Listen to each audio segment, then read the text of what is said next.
ବର୍ଷା ଦିନେ ବାଲକୋନି ବଗିଚା ରେ କି ପ୍ରକାର ଯତ୍ନ ନେବାକୁ ପଡ଼ିବ ସେ ବିଷୟରେ ଆଜି ଆଲୋଚନା କରିବା।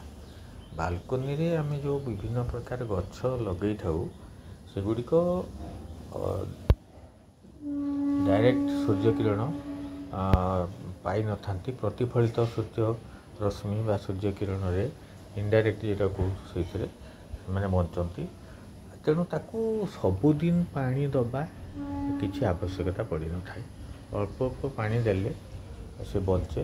ଏବଂ ଯେହେତୁ ବର୍ଷା ଦିନ, କିନ୍ତୁ ଏଠି କ'ଣ ଅଛି ନା ସେ ଯେ ବାଲକୋନିଟି ତା ଉପରେ ଛାତ ଥାଏ, ତେଣୁ ସେଥିରେ କିଛି ବର୍ଷା ଖରା କି ଦିନିଆ କି ଶୀତ ଦିନ ତାର କିଛି ଫରକ ପଡ଼େନି।